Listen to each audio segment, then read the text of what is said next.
I used to think my Grandma Aurora was an open book, bound in sunshine and laughter. Her blue eyes, the color of a summer sky after a morning rain, always seemed to hold a simple joy, a quiet contentment that radiated outwards, warming everyone around her. She was the anchor in our family, the calm harbor where we all sought shelter during life's storms. I remember the way she smelled, a blend of lavender and vanilla, with a hint of something earthy, like the rich soil of her beloved garden. Her hands, gnarled and strong from years of tending that garden, were always there to offer a comforting squeeze, a gentle pat, a silent reassurance that everything would be all right. She was my confidant, my teacher, the keeper of my childhood secrets and dreams. I spent countless afternoons nestled beside her on the porch swing, listening to her stories, her voice a soothing melody that chased away any shadows that lingered in my young heart. She told me tales of mischievous squirrels, of brave little birds, of the changing seasons and the wisdom they held. But she never spoke of herself, not really. Her life, as I perceived it, was a simple, beautiful tapestry woven with threads of love, family, and unwavering faith. That's why, after she passed, the discovery of the hidden diary felt like a seismic shift, a sudden tremor that cracked the very foundations of my understanding of her. It was tucked away inside an old wooden box in the attic, a box filled with faded photographs and yellowed letters, remnants of a life lived long before I was even a glimmer in my parents' eyes. The box itself smelled of cedar and dust, a scent that transported me back to childhood summers spent exploring the forgotten corners of her house. The diary was small, bound in worn leather, its surface softened by countless touches. The leather was a deep, rich brown, almost black in places, and the edges were frayed, as if it had been handled with both reverence and desperation. It felt strangely warm to the touch, as if it still held a spark of her vibrant spirit. The clasp was broken, and the pages inside were filled with her delicate, looping handwriting. The ink faded to a gentle sepia tone. As I opened it, a faint scent of dried roses and something else, something indefinably old and mysterious, wafted out, filling the air around me. My heart pounded in my chest as I began to read. The words swam before my eyes, blurring in a haze of disbelief and dawning comprehension. It was a story I had never heard, a story she had kept hidden for decades, a story that painted a picture of a woman I barely recognized. The woman in those pages was brave, resourceful, and fiercely independent, a far cry from the gentle, unassuming grandmother I had known. She spoke of a forbidden love, a love born amidst the chaos and devastation of wartime, a love that defied societal expectations and risked everything for a moment of stolen happiness. She wrote of sacrifices she had made, sacrifices that had shaped the course of her life, sacrifices that had remained buried deep within her heart, hidden behind her ever-present smile. She spoke of a world torn apart by war, of fear and uncertainty, of loss and longing. And she wrote of a secret, a legacy that had been passed down through generations, a legacy that was now entrusted to me. The shock of the discovery reverberated through me, leaving me breathless and disoriented. It was as if the world I thought I knew had suddenly tilted on its axis, revealing a hidden landscape beneath. How could someone so seemingly ordinary have lived such an extraordinary life? How could she have carried such a heavy burden of secrets, and still managed to radiate such warmth and joy? The diary promised a revelation, a glimpse into a hidden world of passion, courage, and resilience. It promised to uncover a love story that had been silenced by time and circumstance, a story of wartime heroism and enduring hope. It promised to reveal the truth about a legacy that had been carefully guarded for generations, a legacy that was now mine to inherit. I felt a profound sense of responsibility, a deep desire to honor her memory by uncovering the truth that lay hidden within those pages. It was a daunting task, a journey into the unknown, but I knew I couldn't turn away. I owed it to her, to the woman she was and the woman I never knew. The weight of the diary in my hands felt immense, a tangible representation of the secrets it held. I closed my eyes for a moment, took a deep breath, and whispered a silent promise to her. I promised to listen to her story, to learn from her experiences, to carry her legacy forward with grace and integrity. This diary isn't just paper and ink. It's a portal, a window into a past I never imagined. It's a chance to truly know the woman who shaped my life, the woman I thought I knew so well. It's a chance to understand the sacrifices she made, the secrets she kept, and the love that burned so brightly within her. And maybe, just maybe, it's a chance for me to understand myself a little better too. To discover the strength and resilience that I inherited from her. The spirit that has been dormant within me, waiting to be awakened. This isn't just a story about my grandmother. It's a story about love, loss, and the enduring power of the human spirit. It's a story about the secrets we keep and the legacies we leave behind. It's a story about finding hope in the darkest of times, and about the importance of remembering those who came before us. If you'd like to keep me company as we explore these memories, please subscribe and stay close. Together, we'll unravel the secrets of Grandma Aurora's hidden diary and discover the extraordinary life she lived. And perhaps in doing so, we'll discover something about ourselves as well. The scent of lavender always takes me back. Not the sharp, artificial lavender of soaps and lotions, but the sun-baked, dusty fragrance of the lavender bushes that lined the path to our farmhouse in Willow Creek. It's funny, the things that burrow deep into your memory, anchoring you to a time and place. That scent, more than any photograph, can transport me back to those days, to the lazy hum of bees in the summer air, and the feeling of bare feet on warm, packed earth. Willow Creek. It wasn't much, just a scattering of houses nestled amongst rolling hills, a general store that sold everything from penny candy to plow parts, and a church whose steeple pointed towards the endless expanse of the Montana sky. The kind of place where everyone knew your name, your parents' names, and probably what you had for breakfast. It was the late 1930s, and the world beyond Willow Creek felt a million miles away. War was brewing in Europe. I knew that much from the crackling radio broadcasts my father listened to in the evenings, but here in this quiet corner of the world, life went on with a steady, predictable rhythm.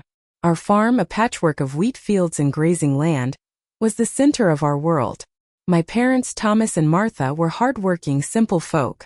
They loved the land with a quiet devotion, understanding its moods and rhythms like they understood each other. My father, a man of few words but boundless strength, tilled the soil with calloused hands, coaxing life from the earth.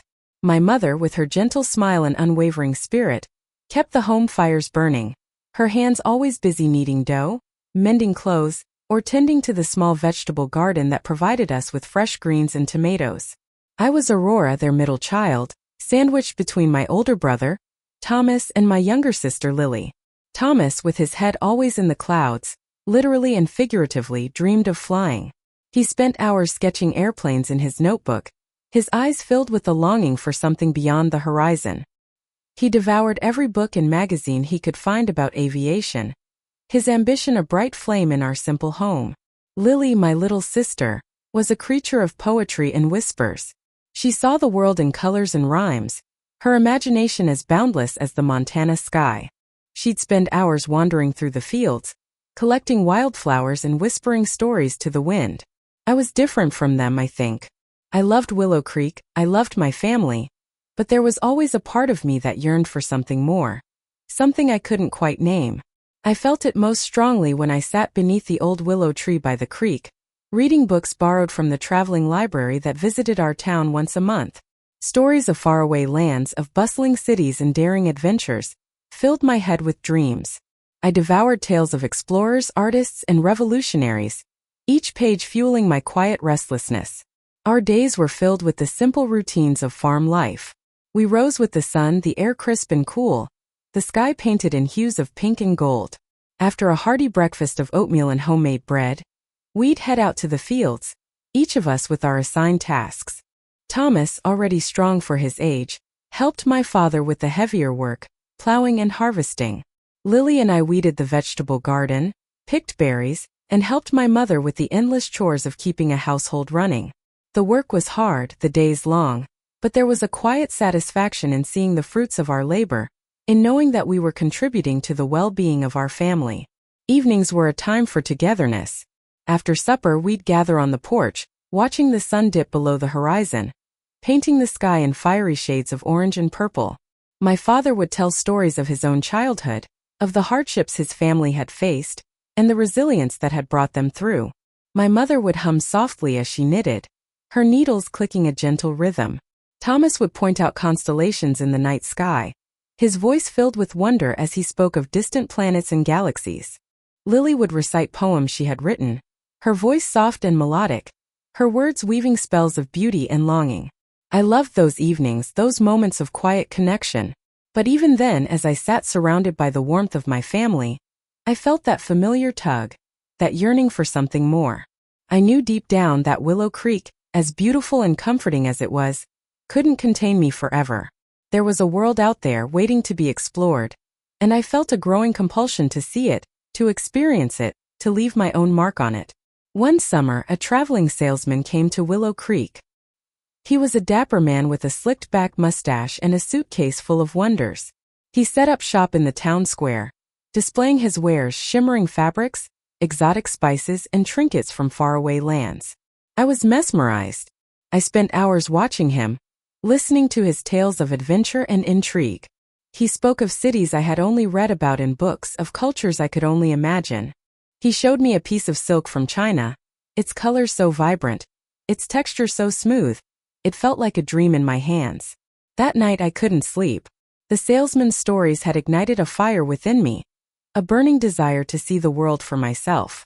I lay in bed staring up at the ceiling, my mind filled with images of bustling markets, ancient ruins, and snow-capped mountains. I knew then that I couldn't stay in Willow Creek forever. I had to leave, to explore, to discover what lay beyond the horizon. But leaving wasn't easy. I loved my family, I loved the farm, I loved the simple life I knew. How could I leave them, knowing that it would break their hearts? How could I abandon the responsibilities that were expected of me? These questions haunted me, creating a constant tension within. I kept my dreams to myself, afraid to voice them, afraid of the disappointment they would bring. My grandmother, my mother's mother, was the only one who seemed to understand. She lived with us, a quiet presence in the background, her eyes filled with a wisdom that came from a life well lived. She had seen the world, had traveled to distant lands in her youth, before settling down to raise a family. She never spoke much about her adventures, but I could see the sparkle in her eyes when I asked her questions, the hint of a smile playing on her lips. One day, I found her sitting on the porch, gazing out at the fields. I sat down beside her, and we sat in silence for a while, listening to the rustling of the wind through the trees. Finally, I couldn't hold it in any longer. I told her about my dreams, about my longing to see the world. I told her about my fears, about my guilt. She listened patiently, her hand resting gently on mine. When I had finished, she looked at me with those wise, knowing eyes. "Aurora," she said softly, "it's natural to want more. It's natural to yearn for something beyond what you know. Don't be afraid to follow your heart, but always remember where you come from." Her words were like a balm to my soul.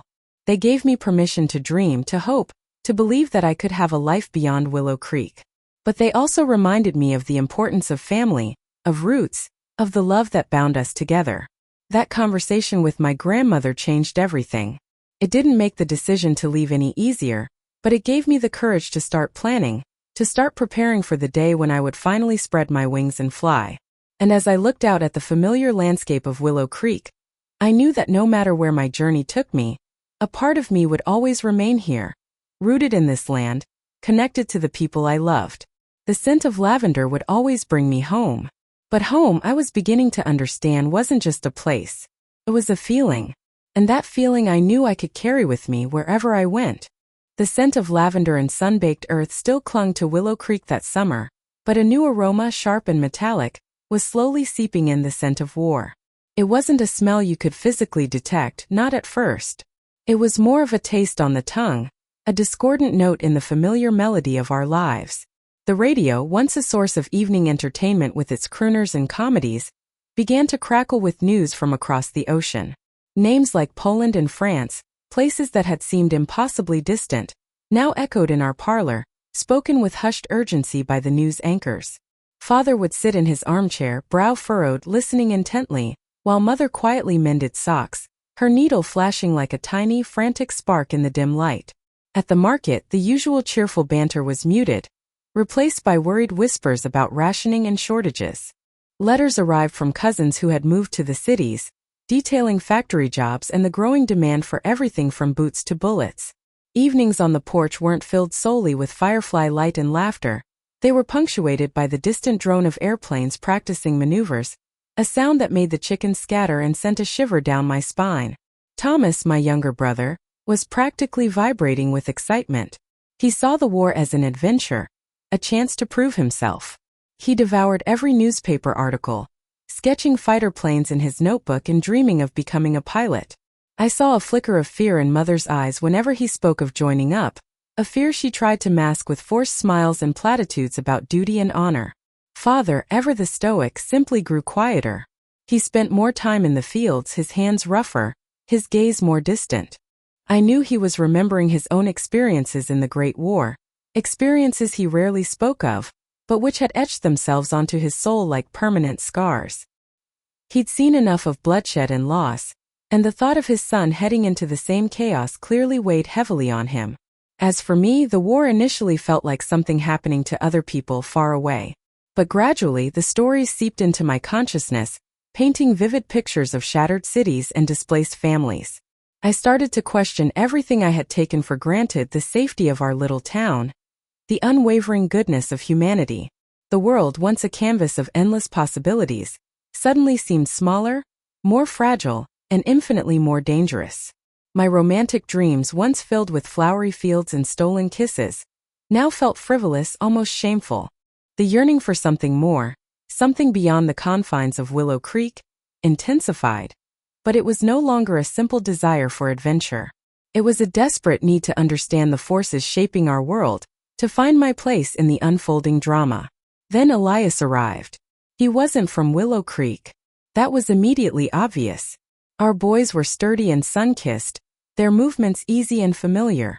Elias carried himself with a quiet intensity, a stillness that hinted at something hidden beneath the surface. He wore a uniform, but it was different from the ones I had seen in photographs, simpler, more utilitarian. He didn't speak much, but when he did, his voice was low and resonant, tinged with an accent I couldn't quite place. He came to work on the farm, helping Father with the harvest. There was a shortage of labor, with so many young men enlisting or heading to the factories. He arrived one afternoon, dusty and travel-worn, his eyes the color of storm clouds. Father introduced him simply as Elias, offering no further explanation. He just nodded, his gaze sweeping over the fields, then settling on me for a fleeting moment. That first encounter was electric. It wasn't the kind of giddy schoolgirl crush I'd experienced before. It was something deeper, more unsettling. His eyes held a sadness, a weariness that belied his youth. But there was also an intelligence, a sharp awareness that made me feel instantly exposed, as if he could see straight through me. He was a man of few words, but his actions spoke volumes. He worked tirelessly, his movements precise and efficient. He seemed to anticipate Father's needs, fixing broken fences and tending to the livestock with a quiet competence. He ate his meals in silence, observing everything with a keen, unwavering gaze. I found myself drawn to him, fascinated by his mystery. I would linger near the barn while he worked, pretending to help with chores, but really just wanting to be near him. He never said anything inappropriate, never made any overt advances, but I could feel his eyes on me, assessing, evaluating. One evening, I found him sitting by the creek, staring at the water. The setting sun cast long shadows across his face, highlighting the sharp angles of his jaw and the intensity of his eyes. I hesitated for a moment, then walked over and sat beside him. "It's beautiful here, isn't it?" I said, trying to break the silence. He nodded, his gaze still fixed on the water. "It is," he said softly. "Peaceful. It won't stay that way forever," I said, surprising myself with the bitterness in my voice. He turned to me then, his eyes searching mine. "No," he said. "It won't." We sat in silence for a while, the only sound the gentle murmur of the creek. I could feel the weight of his secrets, the burden he carried within him. I wanted to ask him about his past, about his reasons for being in Willow Creek, but I knew he wouldn't tell me. "Why are you here, Elias?" I finally asked, the question hanging in the air between us. He looked away, his jaw tightening. "That's not something I can tell you," he said. His words were like a slap in the face, but I didn't push him. I knew instinctively that he was protecting me, that his secrets were dangerous. As the days turned into weeks, Elias became an integral part of our lives. He was quiet and reserved, but he was also kind and helpful. He taught Thomas how to shoot, helped Mother with the gardening, and even managed to coax a smile out of Father every now and then. But I couldn't shake the feeling that he was hiding something, that his presence in Willow Creek was more than just a coincidence. I started to notice things, the way he flinched at the sound of airplanes, the way he always seemed to be watching the road, the way he spoke in his sleep in a language I didn't understand. I knew deep down that Elias was not who he seemed to be, and I knew that his presence would change my life forever, leading me down a path I never could have imagined, a path that would lead me far away from the peaceful rhythms of Willow Creek, into the heart of a world at war. One afternoon, I was helping Mother sort through some old clothes in the attic when I stumbled upon a small, velvet box. Inside, nestled on a bed of satin, was my grandmother's wedding ring. It was a simple gold band, but it held a deep significance for our family. It had been passed down through generations, a symbol of love, commitment, and enduring strength. I admired the ring for a moment, then placed it back in the box. As I turned to leave, I heard a noise behind me. I turned to see Sarah May, the daughter of the local shopkeeper, standing in the doorway. She had been helping Mother with some chores, and I hadn't realized she was still in the house. Her eyes were fixed on the velvet box in my hand. "That's a beautiful ring," she said, her voice a little too high-pitched. "It was my grandmother's," I said, clutching the box a little tighter. "Can I see it?" she asked, taking a step closer. I hesitated for a moment, then reluctantly opened the box. Sarah May gasped, her eyes widening as she gazed at the ring. "It's exquisite," she said, reaching out to touch it. "I've always wanted a ring like that." I pulled the box away, a sudden unease washing over me. "It's not for sale," I said firmly. Sarah May's face hardened. "Everything has a price," she said, her voice suddenly cold. She reached out and snatched the box from my hand, her fingers closing around the ring. "I'll give you anything you want for it," she said, her eyes glittering with greed. "That ring is priceless," I said, trying to keep my voice steady. "It's been in my family for generations. You can't have it." Sarah May laughed, a harsh, unpleasant sound. "Oh, but I think I can," she said, turning to leave. "You see, I know things about Elias. Things you wouldn't want anyone else to know." My blood ran cold. I knew in that moment that Elias's secrets were about to become my own. And I knew that Sarah May was about to unleash a storm that would shatter the fragile peace of Willow Creek forever. She wanted my grandmother's wedding ring, big mistake. She underestimated the strength of a woman protecting her family, and the lengths I would go to safeguard the secrets entrusted to me. The war wasn't just across the ocean anymore. It had arrived at my doorstep, disguised as a petty rivalry and a desperate grab for power. And I was about to fight back. It wasn't long before I found myself stealing moments with Elias. Dusk became our ally, cloaking our clandestine meetings in its soft embrace. We met by the creek, the same creek where I used to chase fireflies as a girl. Now, the only lights were the hesitant stars reflected in the water, and the flicker in Elias's eyes when he saw me. He was a puzzle, Elias, one I desperately wanted to solve. His German accent, once a source of unease in the village, now felt like a comforting melody to my ears. He spoke of his childhood in Berlin, of a father who repaired clocks and taught him the intricate dance of gears and springs. He spoke of his passion for science, a pursuit that led him down a path he now deeply regretted. One evening, the air thick with the scent of damp earth and unspoken words, he finally confided in me. He wasn't just a deserter running from the war. He was running from a specific task, a monstrous assignment he couldn't reconcile with his conscience. He had been a physicist working on a project, a machine that could encrypt messages with unbreakable codes. He called it, well, the name doesn't matter now. What matters is that he understood the potential devastation it could unleash if it fell into the wrong hands, specifically the Nazis. He had abandoned his post, determined to find the device and keep it from them. He believed it was hidden somewhere, entrusted to a network of resistors, remnants of an older world. "They will be looking for me, Aurora," he said, his voice barely a whisper. "They will be looking for the artifact, and they will hurt anyone who helps me." Fear coiled in my stomach, cold and constricting. But intertwined with the fear was something else.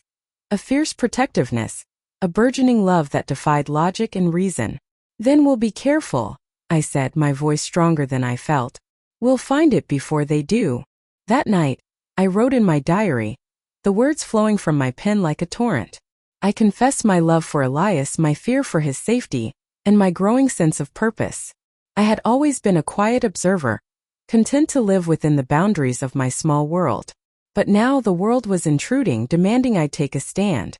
And for the first time, I felt a flicker of courage, a whisper of rebellion. The war was creeping closer to Willow Creek. Strangers began to appear in town, their eyes too sharp, their smiles too practiced. They asked innocent questions about the village, about its history, about anyone new. The air crackled with suspicion. I saw Mrs. Gable, whose son was fighting in Europe, practically tremble as one of them questioned her about local landmarks. Fear became a constant companion. Elias and I continued to meet, our secret rendezvous a fragile sanctuary in a world consumed by chaos. He told me about his mentor, a brilliant clockmaker named Herr Schmidt, who had been part of the resistance network. Before his death, Herr Schmidt had left behind cryptic clues, hinting at the artifact's location. The clues were hidden within the workings of an antique clock, a clock that had once belonged to the church. He said it was hidden where time stood still, Elias explained, tracing the faded inscription on a piece of parchment. Beneath the house of God, where time is measured but never truly passes. The old church. The place had always held a certain mystique for me. It was a relic of a bygone era, its stained glass windows depicting biblical scenes in vibrant hues. The clock tower, with its ancient mechanism, had been silent for decades, a forgotten monument to a time when the rhythm of life was dictated by the chimes. Together, Elias and I ventured into the church, our hearts pounding in our chests. The air inside was cool and musty, thick with the scent of incense and old wood. We examined the clock, tracing its intricate carvings, searching for any sign of a hidden compartment. Finally, Elias discovered a false panel. Behind it, a series of levers and gears seemingly random. He worked with them patiently, his fingers nimble and precise, guided by the memory of his mentor's teachings. With a soft click, a section of the floor beneath the clock tower slid open, revealing a dark, narrow staircase leading down into the earth. A labyrinth. A hidden labyrinth beneath the church. We descended cautiously, our footsteps echoing in the oppressive silence. The air grew colder, damper, carrying the faint scent of mildew and decay. The labyrinth was a maze of twisting tunnels, brick walls lined with cobwebs, the darkness absolute save for the small lamp Elias carried. We pressed on, guided by a tattered map Elias had found among Herr Schmidt's papers. The map was incomplete, riddled with riddles and symbols, but it was the only guide we had. We spent hours navigating the labyrinth, our hopes rising and falling with each dead end, each confusing turn. Then, in a small circular chamber we found it. A metal box no bigger than a loaf of bread, concealed within a stone alcove. The artifact. As Elias reached for it, a voice echoed from the tunnel behind us. Going somewhere, Herr Schmidt? Two men emerged from the shadows, their faces grim, their eyes cold. They were dressed in civilian clothes, but their posture, their movements betrayed their true allegiance. They were Nazis. Elias froze, his hand hovering over the box. My heart hammered against my ribs, fear threatening to paralyze me. But then I saw the look in Elias's eyes, a mixture of determination and despair. He wouldn't let them take it. He would fight. And in that moment, something shifted within me. I could no longer stand on the sidelines, a passive observer of the unfolding drama.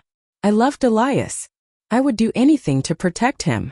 And I would not let these men, these agents of hate and destruction, steal away the hope that artifact represented. I stepped forward, placing myself between Elias and the Nazis. My hands trembled, but my voice was steady. "Leave him alone," I said. They laughed, a harsh, mocking sound that echoed through the labyrinth. "Get out of the way, old woman," one of them sneered. "This doesn't concern you." But it did concern me. It concerned me more than anything ever had. She wanted my grandma's wedding ring. I thought, recalling the incident at the market. These men, these Nazis, they were everywhere, infiltrating every aspect of our lives. And if I didn't do something, if we didn't do something, they would take everything. I knew I was risking everything. My life, my family's safety, my peaceful existence in Willow Creek. But as I stood there facing those men, I knew I had no choice. I had to fight. For Elias, for my family, for the future. That night I wrote in my diary, my hand shaking with adrenaline and fear. I confessed my growing resolve, my determination to protect the man I loved and the artifact he sought to safeguard. I was no longer the quiet, unassuming girl I once was. The war had changed me. Love had changed me. And I was ready to face whatever lay ahead, even if it meant risking everything. My transformation was complete. I was no longer just Aurora. I was someone new, someone stronger, someone ready to fight for what was right. The grandmother, the one telling this story, was forged in that moment, in that labyrinth, with the fate of the world hanging in the balance. The air in the hidden chamber hung thick and cold, a dampness that seeped into our bones. Elias, his brow furrowed in concentration, ran a hand along the cold stone wall, searching. The clockwork mechanism clicked softly, a counterpoint to the frantic beat of my heart. We were close, I could feel it. The air smelled of dust and oil, a scent I now associated with hope and a terrifying sort of inevitability. Finally, Elias pressed a seemingly innocuous stone. A low rumble echoed through the chamber as a section of the wall slid open, revealing a narrow passage. Inside, on a velvet cushion, lay a small, intricately carved wooden box. The artifact. There, Elias breathed, his voice hushed with awe. He reached for it, his fingers trembling slightly. As he did, a deafening crash echoed from the entrance to the chamber. Schnell! Schnell! Nazi voices, guttural and harsh, shattered the silence. They had found us. Elias whirled around, pulling me behind him. Aurora, go! Take it! He hissed, shoving the wooden box into my hands.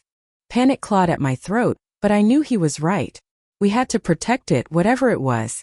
No, Elias, we go together. I protested, my voice shaking. There's no time. I'll hold them off. You know the way. Get out of here. His eyes, usually so full of warmth, were now hard with determination. He pulled a small pistol from his coat pocket, the metal gleaming in the dim light. He pushed me towards the passage, his touch urgent. Go, Aurora. For everything. I hesitated for a split second, tears blurring my vision. Then I turned and ran, clutching the wooden box to my chest as if it were life itself. The passage was narrow and winding, a claustrophobic maze of stone and shadow. I could hear the sounds of fighting behind me, the sharp crack of gunfire, the shouts of men. Each sound was a hammer blow to my heart, each echo a reminder of the man I was leaving behind. My mind raced, trying to remember the turns, the hidden levers, the subtle clues Elias had pointed out. The labyrinth was a cruel mistress, designed to protect its secrets, and now it was my only hope. I stumbled, scraping my knees on the rough stone, but I kept going, driven by fear and a desperate hope that Elias would somehow escape. I could hear them getting closer, their heavy boots pounding on the stone floor.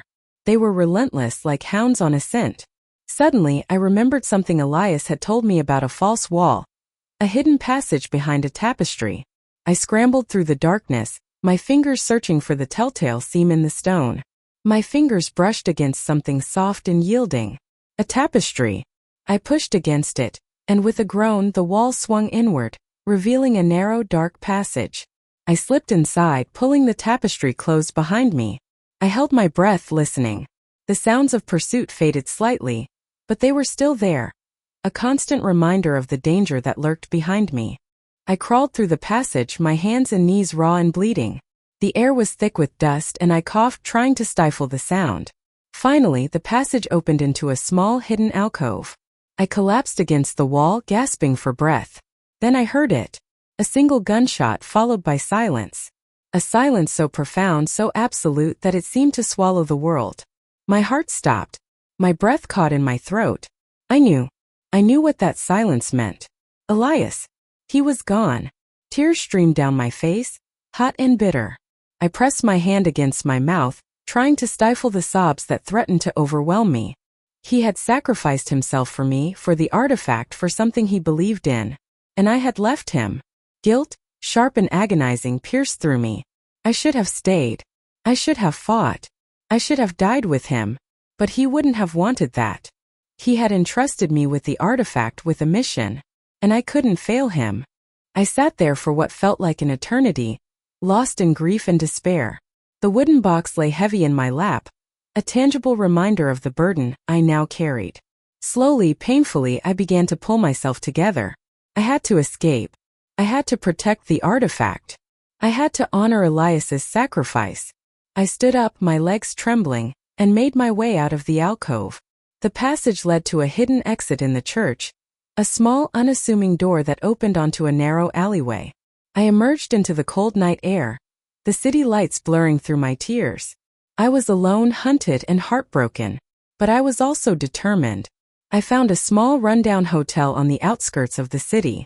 I paid for a room with the few coins I had left and locked the door behind me.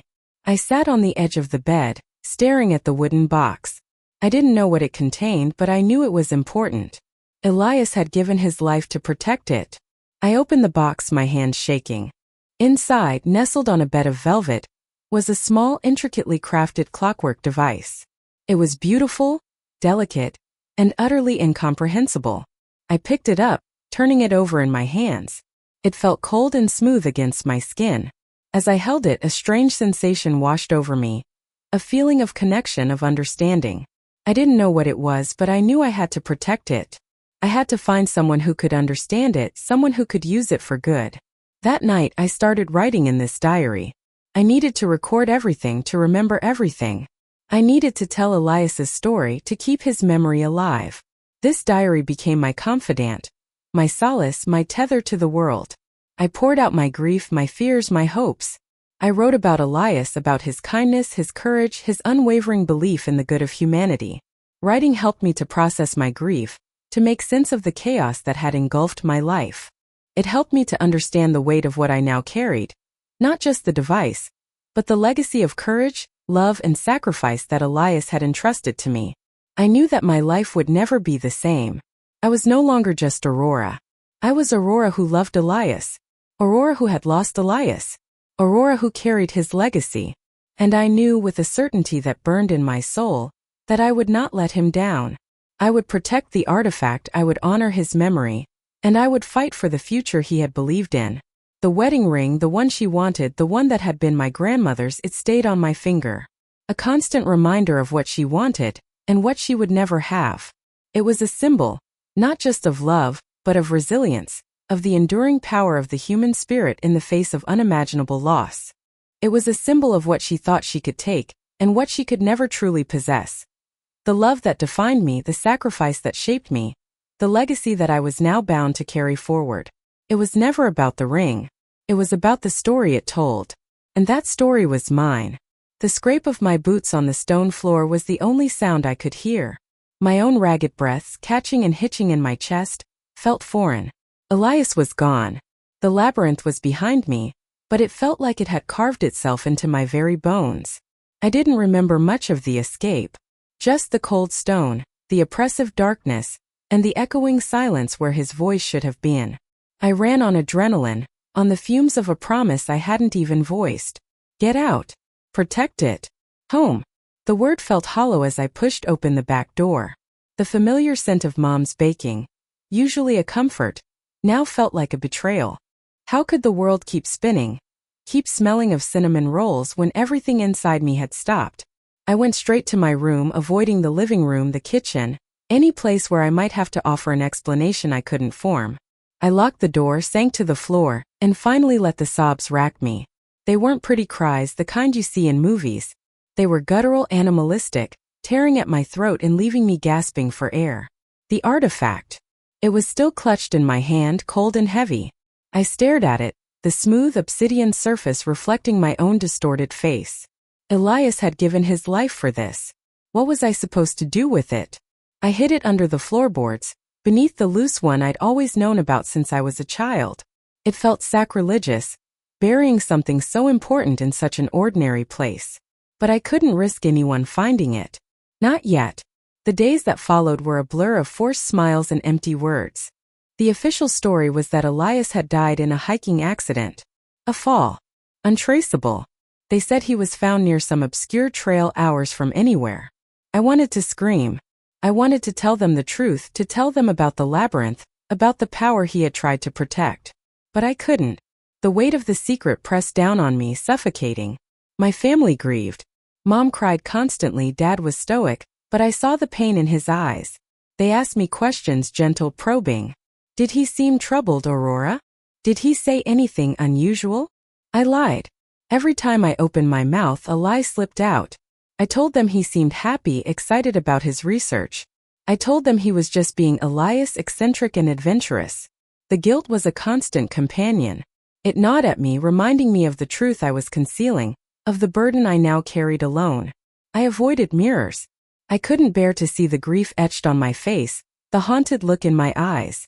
I flinched at the sound of my name, as if someone might call me out, expose me for the liar I had become. The diary. It sat on my bedside table untouched. I hadn't been able to bring myself to open it. It was too raw, too painful. It was a tangible reminder of Elias, of his handwriting, of his thoughts, of everything I had lost. One night, weeks after the funeral, I finally picked it up. The leather felt worn and familiar beneath my fingers. I opened it, and the scent of old paper and ink filled my nostrils. It was his scent. The first few pages were filled with his usual meticulous notes, sketches of symbols, references to ancient texts. Then the entries became more personal, more fragmented. His handwriting, usually so precise, became shaky and uneven. I read about his fears, his doubts, his growing obsession with the artifact. I read about his love for me. Tears streamed down my face as I turned the pages. I wasn't reading with my eyes. I was reading with my heart. I was hearing his voice again, feeling his presence beside me. Then I found it. A single entry, written in a code I didn't recognize. It was different from the other coded passages I had deciphered before. This one was complex, intricate. It looked almost like a drawing, a series of interconnected symbols and lines. I stared at it for hours, tracing the lines with my finger. I didn't understand what it meant, but I knew it was important. It was like a key, a piece of the puzzle that Elias had left behind. That night I couldn't sleep. I kept seeing Elias's face, hearing his voice. I replayed the events of the labyrinth in my mind, trying to make sense of it all. Why him? Why me? What was the purpose of all this? As dawn broke, painting the sky with streaks of pink and gold, a new feeling began to stir within me. It wasn't happiness, not even hope. It was something else. Something determined. I wouldn't let his sacrifice be in vain. I wouldn't let his memory fade. I would find out what the artifact was, what it was meant to do. I would decipher the code, uncover the secrets he had hidden. I would finish what he had started. I started small. I snuck into Elias's old room, the room he had always kept meticulously organized, a space now frozen in time. I went through his books, his maps, his research papers. I found more coded notes, more cryptic references. I spent hours in the local library, poring over ancient texts, searching for clues. I was still grieving, still hurting. But I wasn't adrift anymore. I had a purpose. I had a mission. And I wouldn't rest until I had fulfilled it. It wasn't revenge. It was something larger. A responsibility.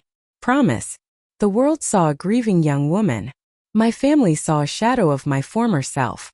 But beneath the surface, something was changing. A quiet strength was growing, fueled by grief, by memory, and by the unwavering resolve to protect Elias's legacy. The silence of his absence was deafening, but in that silence, I began to hear a new voice. My own. My dears, leaving Willow Creek felt like tearing a root from my very soul. It was more than just a place. It was woven into the fabric of who I was, every stone, every whispering willow tree, a part of my heart. But staying meant painting a target on my back, a beacon for those who craved the power held within Grandma's ring, the legacy Elias entrusted to me. So, with a heart heavier than any stone, I packed a small bag, filled mostly with Elias's diary and notes, a few treasured photographs, and the ring, of course, always nestled safely against my skin. The train rattled me away, each mile a severance. I chose Chicago, a city vast and indifferent, a place where a young woman with a past could disappear into the throng. The anonymity was a balm, a temporary shield against the relentless gaze I felt even in my bones. I found a small room above a bakery in a neighborhood where the smells of fresh bread and strong coffee mingled with the foreign tongues of immigrants, a comforting chaos that masked my own unease. My days became a rigid routine, a desperate attempt to master the secrets the ring held. Elias's diary was my Rosetta Stone, a jumble of technical jargon, coded messages, and heartfelt reflections. The handwriting, once so familiar and comforting, now seemed a daunting challenge, each stroke a piece of a puzzle I desperately needed to solve. The public library became my sanctuary. I devoured books on cryptography, history, languages, anything that might shed light on the ring's true purpose. The librarians, bless their quiet souls, became accustomed to seeing me hunched over dusty tomes, my brow furrowed in concentration. I haunted the archives, poring over wartime documents, searching for any mention of Elias, any clue that could guide me. It wasn't just about deciphering codes, it was about understanding the why. Why was this ring so important? Why had Elias risked everything to protect it? The more I learned, the more I realized it wasn't simply an encryption device, a sophisticated lock and key. It was something far more profound, a potent intelligence tool, capable of not only decoding messages but also, potentially, anticipating enemy moves. It was a weapon, a shield, a responsibility I wasn't sure I was ready for. I remember one sweltering afternoon, lost in a particularly dense passage about frequency analysis, when it struck me. Elias hadn't just created a tool. He had built a thinking machine, a rudimentary form of artificial intelligence, powered by the ring's unique properties. It could sift through mountains of data, identify patterns, and predict outcomes with unnerving accuracy. He had given me not just a secret, but a power that could change the course of the war. If only I could unlock it. But unlocking it required more than just book knowledge. It required a different kind of intelligence, a street smarts I had never possessed. I began to observe people, to study their movements, their expressions, their subtle cues. I learned to blend in, to become invisible. I practiced listening without being heard, watching without being seen. I became a shadow, a ghost in the city's bustling arteries. I frequented cafes, lingering over lukewarm coffee, eavesdropping on conversations. I learned to decipher the subtle language of spies, the coded phrases, the furtive glances. I practiced decoding messages hidden in newspaper advertisements, honing my skills until I could see patterns where others saw only random words. One evening, while sitting in a dimly lit diner, I noticed a man sitting alone in a corner booth. He was meticulously folding and unfolding a paper napkin, his eyes darting nervously around the room. His suit, though well-tailored, seemed too new, too stiff. There was something about his posture, his restless energy, that screamed of unease. He kept glancing at the reflection in the window, as if expecting someone. I pretended to read my book, but my senses were on high alert. I noticed he had a small, almost imperceptible scar behind his left ear, a detail that sparked a flicker of recognition in my memory. I remembered seeing a similar scar in one of Elias's old photographs, a photograph of a man identified only as the messenger.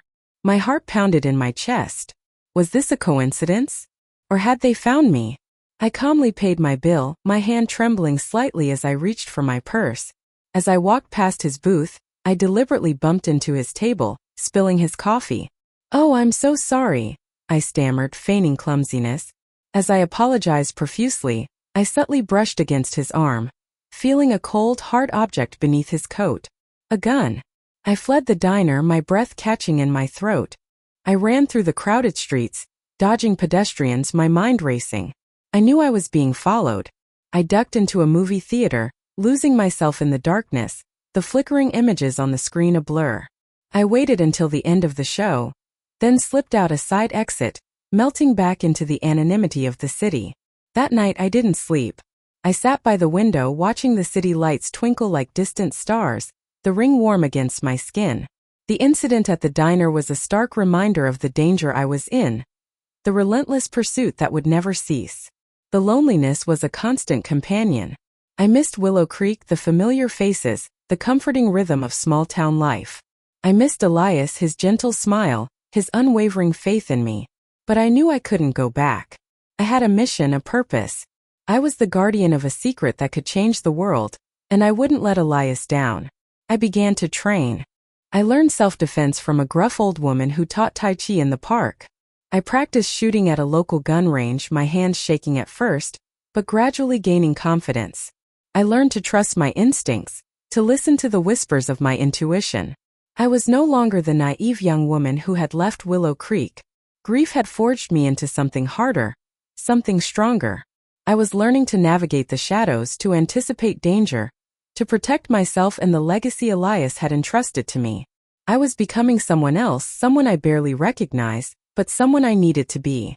There were moments late at night when the fear would creep in, when I would question my ability to carry on. But then I would look at the ring, at the intricate carvings, and I would remember Elias's words. "You are stronger than you think, Aurora. You have the heart of a lioness." And I would find the strength to keep going, to keep learning, to keep fighting. The enemy was out there, lurking in the shadows, but so was I. And I was ready. My darlings, you see, war changes everyone. Takes and it gives. It hardens the soft and sometimes it softens the hard. It certainly made me into someone I never dreamed I could be.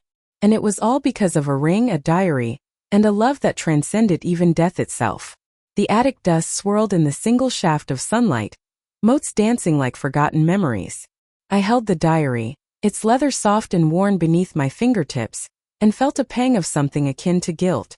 For years, Grandma Aurora had been simply Grandma, baking cookies, humming old tunes, her hands perpetually busy with knitting needles or tending her rose garden.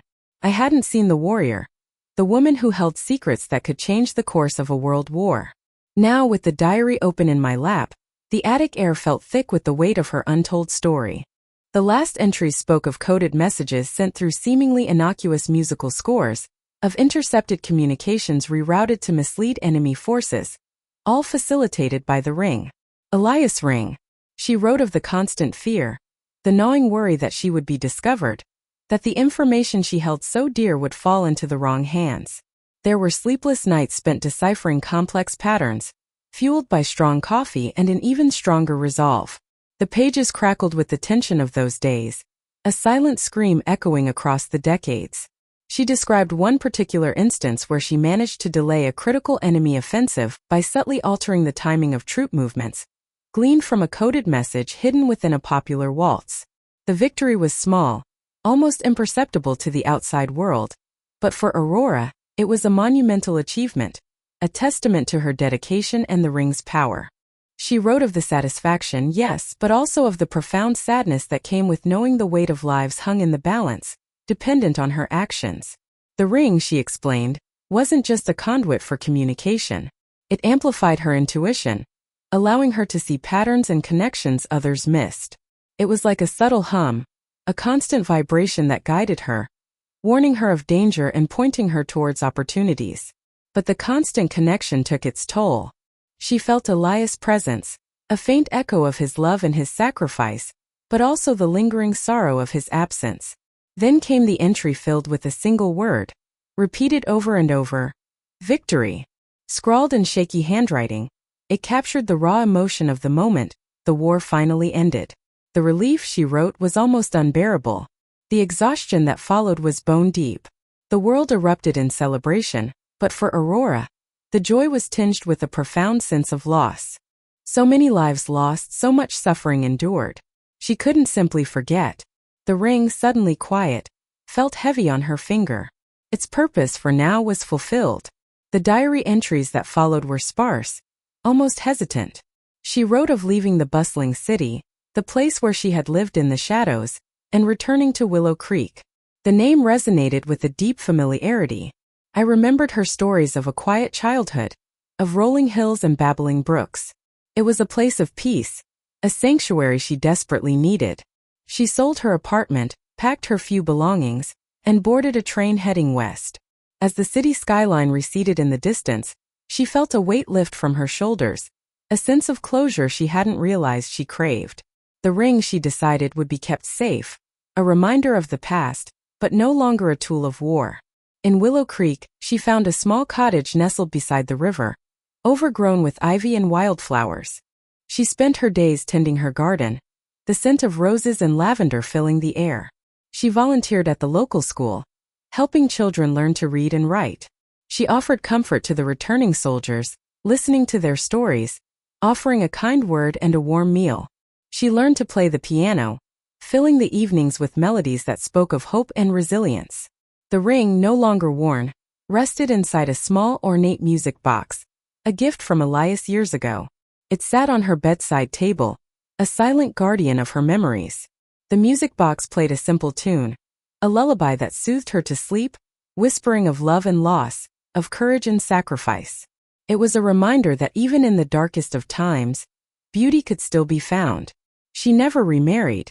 Elias remained in her heart, his memory a constant source of strength. She often visited the small cemetery on the outskirts of town, placing wildflowers on his grave, whispering stories of her day, sharing her joys and her sorrows. Over time, the sharp edges of her past softened.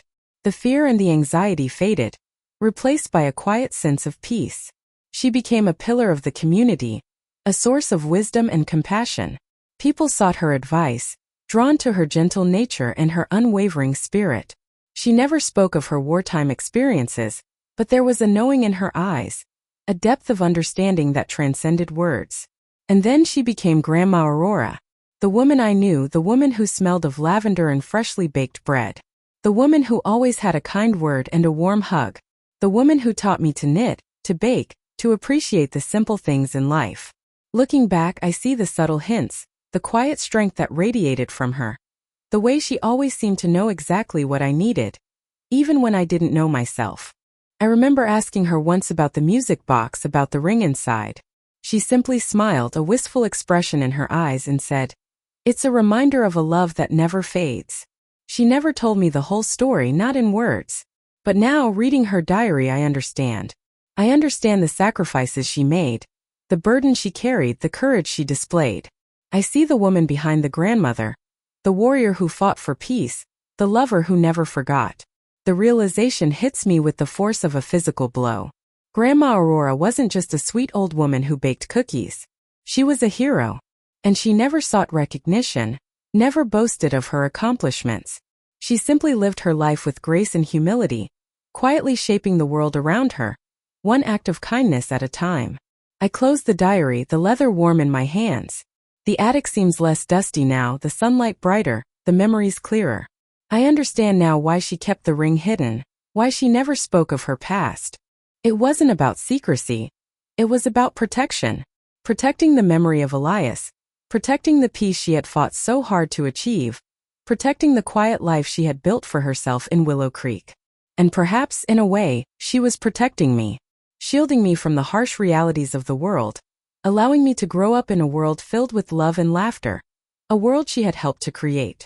I carefully placed the diary back in the trunk, next to the music box.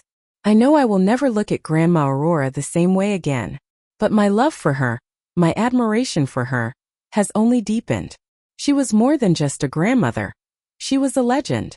And her story, now revealed, will live on, a testament to the power of love, the resilience of the human spirit, and the quiet courage of a woman who changed the world, one coded message at a time.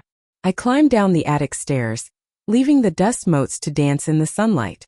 The scent of roses drifts in from the garden, a reminder of Grandma Aurora's presence, her legacy.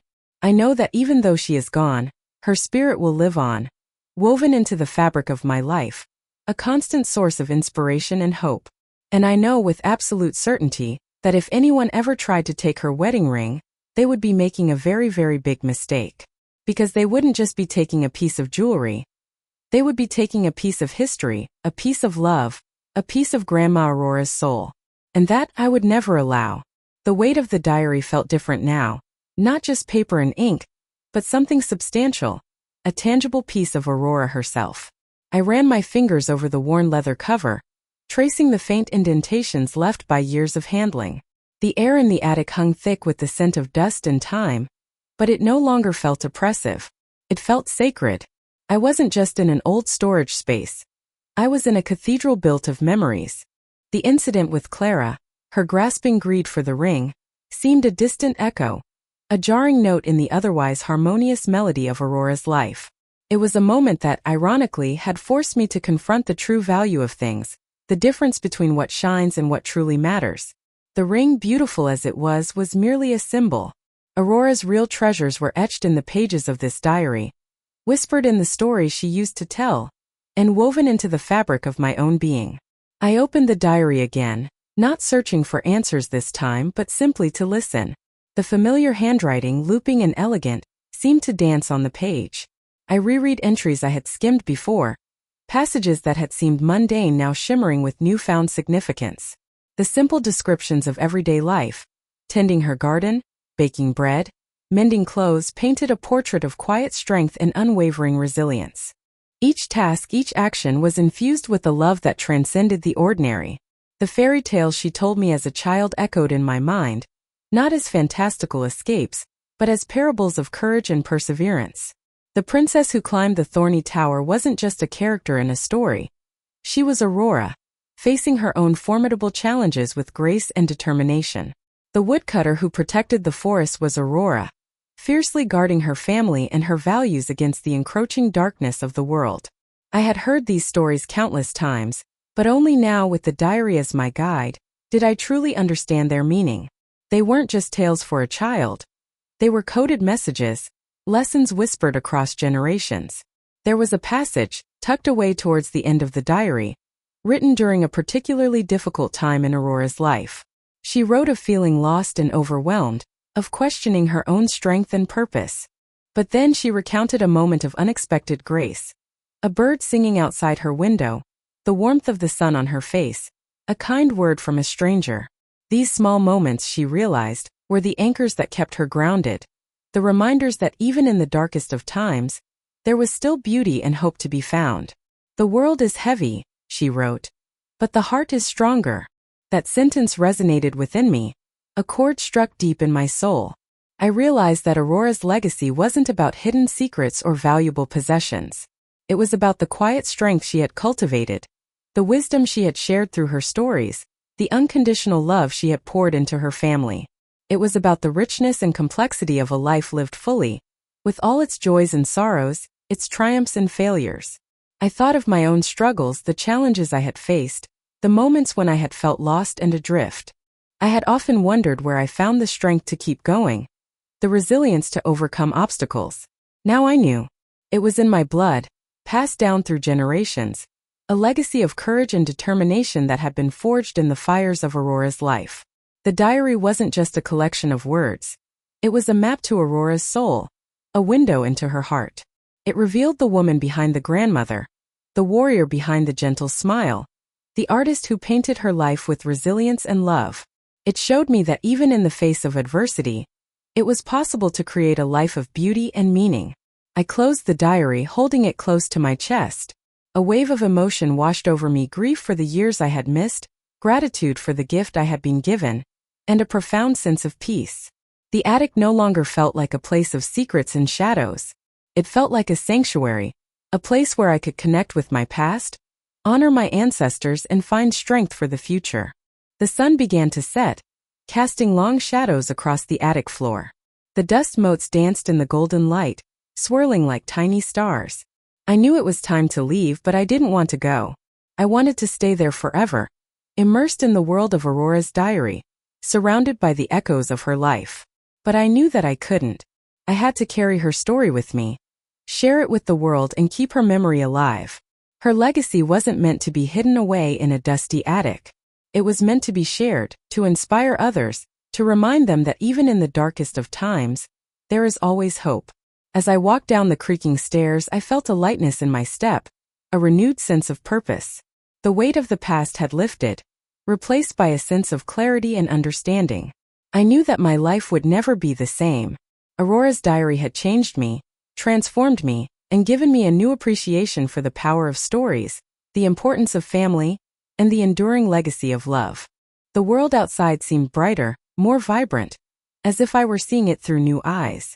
The trees swayed gently in the breeze, the birds sang their sweet melodies, and the air was filled with the scent of blooming flowers. It was as if Aurora herself was whispering to me, reminding me to appreciate the beauty of the present moment, to cherish the simple joys of life. I knew that I would never forget her or her story. It was a part of me now, woven into the very fabric of my being. And I knew that I would carry her legacy with me, wherever I went, sharing her wisdom, her courage, and her love with the world. Later that evening, I sat on the porch, the diary resting on my lap. The stars twinkled in the night sky, mirroring the dust motes that had danced in the attic. I thought about all the hidden stories that lay dormant, waiting to be discovered, waiting to be told. The stories of our mothers, our grandmothers, our ancestors, the stories that shaped us, defined us, and made us who we are. How many lives went unrecorded, their experiences lost to the relentless march of time? How many acts of courage, acts of kindness, acts of love were forgotten, buried beneath layers of silence and indifference? It was a sobering thought, a reminder of the importance of honoring our past, of preserving our memories, and of sharing our stories with future generations. Inspired by Aurora's example, I resolved to uncover more of my own family history, to delve deeper into the lives of those who came before me. I wanted to learn their stories, understand their struggles, and honor their legacies. I wanted to create my own diary, a record of my own life, my own experiences, my own hopes and dreams. It wouldn't be a grand or elaborate undertaking, just a simple journal where I could record my thoughts, my feelings, and my observations.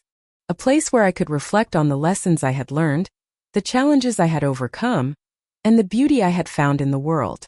It would be a gift for my own children, and their children, a way for them to connect with their past, to understand their roots, and to find strength in the stories of those who came before them. And perhaps one day my own diary would inspire someone else to uncover their own hidden stories, to honor their own ancestors, and to create their own legacy of love and courage. The moon rose higher in the sky, casting a silvery glow over the landscape. I closed my eyes, breathing in the cool night air. I felt a sense of peace, a sense of completion, a sense of gratitude. The story of Aurora's hidden diary had come to an end, but the journey had just begun. The journey of uncovering, honoring, and sharing the hidden stories that make us who we are. The journey of carrying the legacy of love, courage, and wisdom into the future. Because truly, that's the only thing that remains when we are gone. The echoes of our lives in the hearts and memories of those we leave behind. And that, I realized, is a legacy worth striving for. The diary, now a cherished heirloom, rested safely inside, a silent testament to the enduring power of a grandmother's love. It was more than just a book. It was a promise to remember, to honor, and to carry the torch of her spirit forward.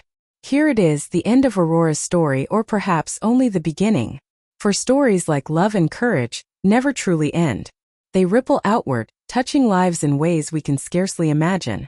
Aurora's life, etched in the lines of her face and whispered in the pages of her hidden diary, was a testament to the enduring power of the human spirit.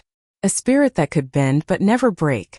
A spirit that, even in the face of unimaginable loss, could still find the strength to love, to forgive, and to protect. The ring you see was more than just gold and diamonds.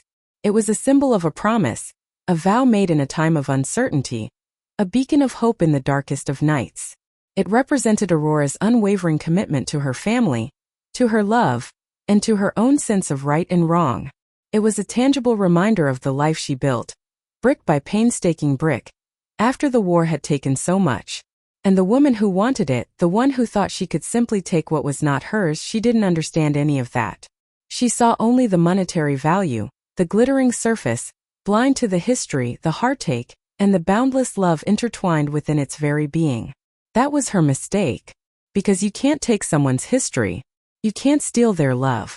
You can't diminish their courage. These things reside in the heart, in the memories, in the very fabric of who they are.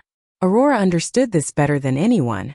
She knew that true wealth wasn't measured in possessions, but in the connections we forge, the lessons we learn, and the love we share. She lived a life of quiet dignity, never seeking recognition, never boasting of her sacrifices, but always radiating warmth and compassion. She faced horrors that would have broken most people, yet she emerged stronger, more resilient, and more determined to make the world a better place, even in her own small way. Her diary, those faded pages filled with her innermost thoughts and feelings, offered a glimpse into the soul of a truly remarkable woman. It revealed her fears, her hopes, her dreams, and her unwavering belief in the power of love to conquer all. It showed us the woman behind the grandmother, the woman who had lived, laughed, cried, and fought for what she believed in. It was a window into a past that shaped her, a past that informed her present, and a past that continues to resonate with us today. If Aurora's story has touched you, if it has stirred something within your own heart, then it has served its purpose. Stories like hers, stories of ordinary people doing extraordinary things, need to be told and retold, shared and cherished. They remind us of our shared humanity, our capacity for both great good and great evil, and our responsibility to choose the former over the latter. They remind us that even in the darkest of times, hope can still flicker, and love can still bloom. Think of the weight she carried, the burden she bore with such grace. She could have succumbed to bitterness, to anger, to despair. But she didn't. She chose instead to focus on the good, to find joy in the simple things, to nurture the relationships that sustained her. She understood that life is a precious gift, and that every moment should be savored. The woman who coveted the ring sought to profit from Aurora's pain, to exploit her vulnerability. She saw an opportunity to gain something for herself, without considering the cost to others. But in the end she failed. She failed because she underestimated Aurora's strength, her resolve, and the power of the love that surrounded her. She failed because she didn't understand that some things are simply not for sale. And so, here we are, at the end of this chapter but not the end of the story. Aurora's legacy lives on, not just in her family, but in everyone who hears her tale and is moved by her spirit. She taught us the importance of courage, of resilience, of forgiveness, and of love. She showed us that even in the face of adversity, we can choose to be kind, to be compassionate, and to be true to ourselves. I often think about what Aurora would say if she were here today. I imagine she would smile, a warm, knowing smile, and say something like, "Life is a funny thing, isn't it? It throws you curveballs, it tests your limits, it breaks your heart. But it also offers moments of incredible beauty, of profound connection, of unwavering love. It's up to you to choose which ones you focus on." And she would be right. It is up to us. We have the power to shape our own lives, to choose our own paths, and to create our own legacies. We can choose to be bitter or forgiving, angry or compassionate, selfish or selfless. We can choose to focus on the negative or the positive, the darkness or the light. Aurora chose the light. And in doing so, she illuminated the lives of everyone around her. If you found yourself touched by Aurora's resilience, her enduring love, and her unwavering spirit, please leave a like. It's a small gesture, but it helps share her story with others who might need to hear it. It lets us know that her memory continues to inspire. We have so many more stories to share.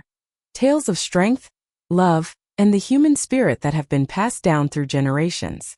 Subscribe to our channel to hear more heartfelt stories like Aurora's.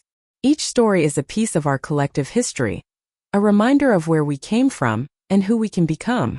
Hearing your thoughts and reflections on Aurora's life would mean so much. Share your thoughts below in the comments. What resonated with you the most? Was it her courage, her love, her resilience, or something else entirely? We are eager to hear your perspectives. And now, as we close this chapter, I leave you with one final question, a question that has lingered in my own heart for years.